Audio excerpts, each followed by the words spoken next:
Welcome back to the next part of the tutorial, and what we have left off is the idea of creating tire barriers, but also explain on how we're gonna use another prop that comes with the project, in this case going to lamppost, and how we can then configure to have lights, and you can switch them on and off and change their, in this case, attenuation radius to make the beam longer and or more distant. And at the same time, we're gonna play also rotation of each, in this case, swap the directions and which in this case, lamppost will be facing, depending on the racetrack's position. What I'll do, because this tutorial is gonna be quite a bit long one, and I decided to, either I'm going to split this into 2 or 3 parts, depending how we get on with that, because we're gonna deal with lots of elements such as PCG graph, as well as setting up blueprints specifically for lampposts, and then create a specific actor blueprint that helps to generate all the rest of the lampposts altogether, including the with the help of PCG graph. So possibly it might end up doing 2 or 3 chapters, but we'll see how it goes. But anyway, let's go one by one with this. So I'm gonna first right click and create a folder. I'm gonna call lamppost. I'm gonna double click again, and I'm going to first create a actor blueprint called BP lamppost asset. Double click, and I'm just gonna throw this into this, and I'm going to also search first for a lamppost model, and I'm also make sure that I can add this into my component here. That's one way of adding it, or what you can also do is to add component here, like for the static mesh. And because my lamppost has been already selected inside my content folder, I can just basically go and add it. And if I search for static mesh, and as you can see, lamppost right inside the brackets already mentioned, so I can just literally click on this and it will show up just like that. And I think what we're gonna do, and I think it's very important, is to also add the lights here, because we are going to deal with spotlights in this case. So I'm going to make sure I add 8 spotlights. And make sure it's also parented under the lamppost here. So I can just drag it into this, and also make sure I place them properly according to where the position is of each lamp itself. I'm also, you can try to do this on your way, but for now, as you can see, I'm placing just accordingly how it should be for each bulb directions and position. I'm going to duplicate it one by one, just like this.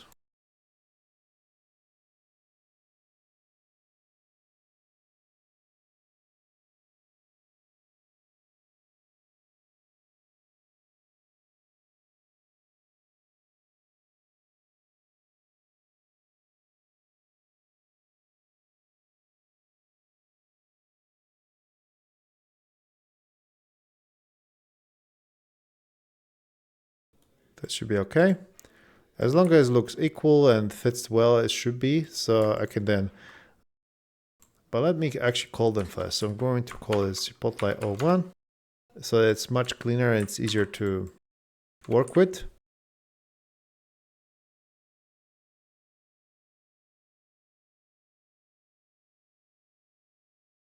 And what we can do, it's quite easy. You don't have to just go one by one. You can select all of them.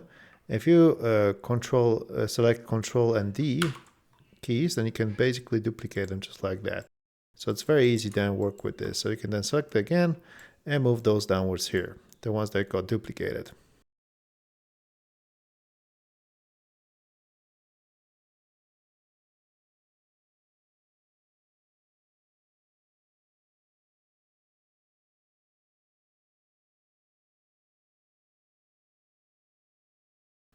Move them just so that they're well placed. That should be okay for now. And also, once you have all the lights set up, let me select all of them, and I'm going to zero them out and the intensity, because we're actually going to literally do this inside the blueprint, which then you will have ability later to do it on your own on the details panel once we finish with this exercise. So I'm going to also reduce attenuation radius to 0. So make sure the intensity is set to 0 and attenuation radius to 0, because we're going to use those two. And then what we can do is just compile it.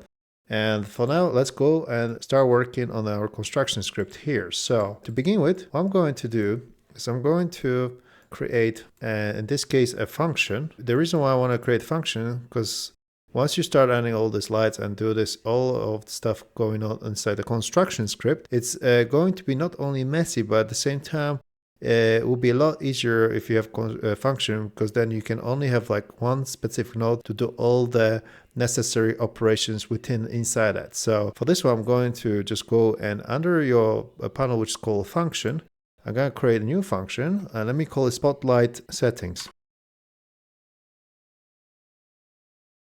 And with this one, I'm going to first create an input.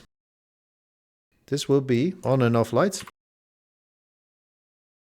The next one going to be a float, which will be called intensity.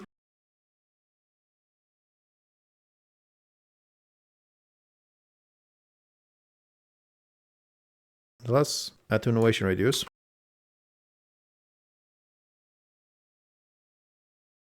And also we're going to use emissive intensity. First things first, let's bring those up. So if you select all of the lights here and drag and drop into this space here, then what you can do is to drag out from one of them and search for set visibility. And you can do is also connect to the same set visibilities node, which is very easy and handy at the same time. I'm going to connect all of them to this one node. And I'm going to connect our spotlight setting on or off lights into a new visibility.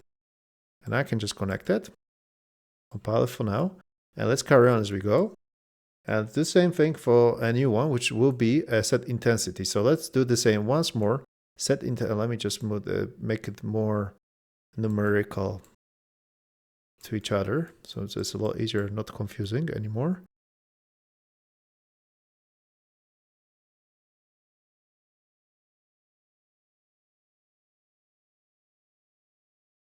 Perfect. So I'm going to start with O and I'll just drag it out. Search for set intensity. And I'm going to plug this into this and also use this intensity connected to our intensity here. If you double click, it will create this mini nodes. Just like that. And I'm going to plug to the same node here. So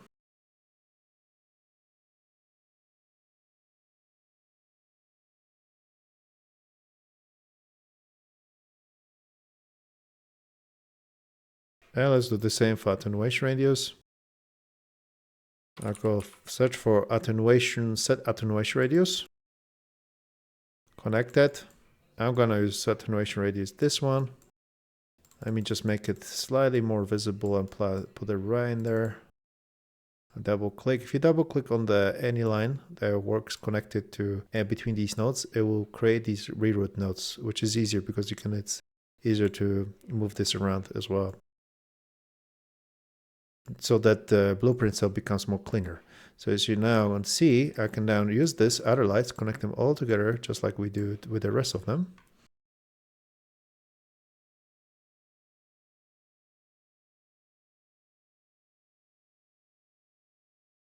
There you go. Perfect. Just to make sure it works. So if I move them around, you can see all of them connected. And also specifically for the intensity, because if you notice, this is called emissive intensity.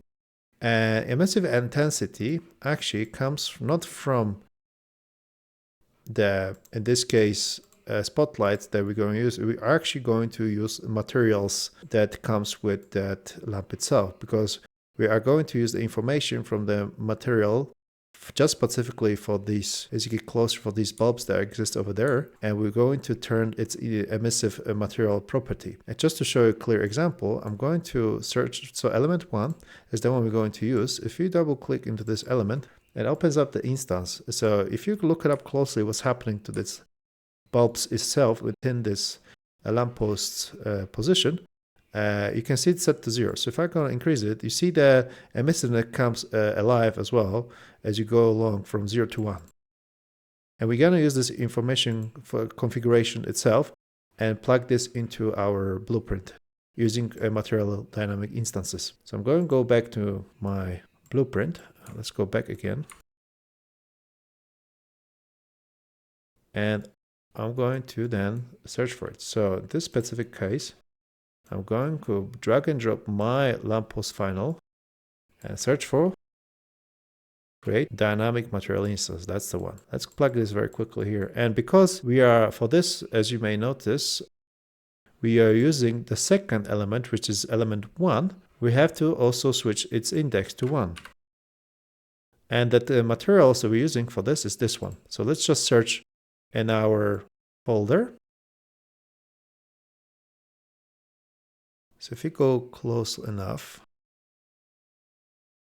and you can then use this and add it into our source material. So just make it a little bit. And I can use this one and drag it into this source material here. And I'm going to make sure it's set to scalar parameter. So if you go and search for set scalar parameter, once you take it out from return value of this create dynamic material instance node, you should search for called set scalar parameter value. And because we need to make sure the naming itself matches exactly the same name as it's supposed to be presented here, which is called lights, then we're going to have to use this as a parameter called, in this case, lights. So I'm just going to go call lights. And I'm going to plug this into this emissive intensity here. Let's make it a little bit cleaner.